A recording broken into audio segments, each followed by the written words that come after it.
Selamat sore, perkenalkan nama saya Reynardo Firman Agustus Sinaga. Saya mahasiswa dari Stipap Medan, kelas BDP 1F, mata kuliah kesuburan tanah. Pada kesempatan kali ini, saya akan menjelaskan unsur hara makro dan mikro beserta fungsinya untuk tanaman kelapa sawit. Yang pertama, saya akan menjelaskan apa itu unsur hara mikro. Unsur hara mikro adalah unsur yang diperlukan tanaman dalam jumlah sedikit, walaupun hanya diserap dalam jumlah kecil, tetapi amat penting untuk menunjang keberhasilan proses-proses dalam tumbuhan. Bagian-bagian dari unsur hara mikro itu boron atau B, yang kedua tembaga, yang ketiga seng, yang keempat besi, yang kelima molybdenum, yang keenam mangan, yang ketujuh klor, yang ke-8 natrium, ke-9 kobalt, ke-10 silikon, dan ke-11 nikel. Yang pertama boron.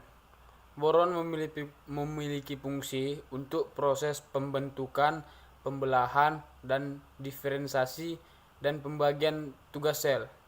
Hal ini terkait perannya dalam sintesis RNA, bahan dasar pembentukan sel. Yang kedua, tembaga. Fungsi penting dari tembaga dalam tumbuhan kelapa sawit sebagai aktivator dan membawa beberapa enzim. Dia juga membantu kelancaran proses fotosintesis, pembentukan klorofil, dan berperan dalam fungsi reproduksi. Yang ketiga itu seng. Seng berperan dalam aktivator enzim, pembentukan klorofil, dan membantu fotosintesis. Yang keempat itu besi. Besi berperan dalam proses pembentukan protein sebagai katalisator pembentukan klorofil. Besi juga berperan sebagai pembawa elektron pada proses fotosintesis dan respirasi. Yang kelima itu molybdenum. Molybdenum berfungsi sebagai pembawa elektron untuk mengubah nitrat menjadi enzim. Unsur ini juga berperan dalam fiksasi nitrogen. Yang keenam, mangan. Fungsi dari mangan untuk tumbuhan kelapa sawit adalah itu diperlukan oleh tanaman untuk pembentukan protein dan vitamin, terutama vitamin C. Yang kedua, berperan penting dalam mempertahankan kondisi hijau daun pada daun yang tua. Yang ketiga, berperan sebagai enzim peroksidase dan sebagai aktivator macam-macam enzim. Yang keempat, berperan sebagai komponen penting untuk lancarnya proses asimilasi. Yang tujuh itu klor. Fungsi klor itu sebagai keseimbangan ion yang diperlukan bagi tanaman untuk mengambil elemen mineral dalam fotosintesis. Klor juga memiliki kekurangan, dapat menimbulkan gejala pertumbuhan daun yang kurang normal, terutama pada tanaman. Daun tampak kurang sehat dan berwarna tembaga. Yang ke-8 itu natrium. Dia terlibat dalam osmosis atau pergerakan air dan keseimbangan ion pada tumbuhan. Salah satu kelebihan efek negatif natrium adalah bahwa dapat mengurangi ketersediaan. Yang ke-9 itu kobalt. Kobalt berfungsi untuk nitrogen dari amunisium gizi. Tingkat kekurangan nitrogen dapat mengakibatkan gejala defisiensi. Untuk mengurangi pembentukan hemoglobin dan fiksasi nitrogen. Yang ke-10 itu silikon. Fungsi silikon dapat meningkatkan hasil melalui peningkatan efisiensi fotosintesis dan menginduksi ketahanan terhadap hama dan penyakit.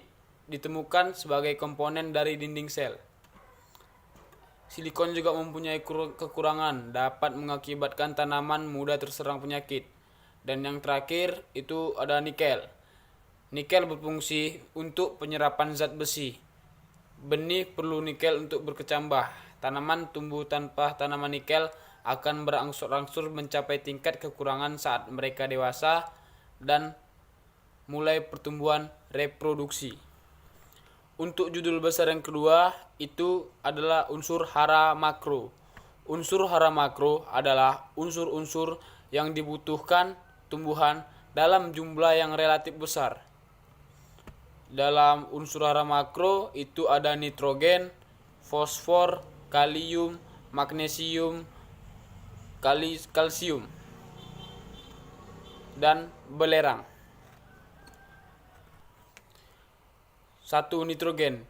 Nitrogen sangat berperan dalam pembentukan sel tanaman kelapa sawit, jaringan dan organ tanaman kelapa sawit.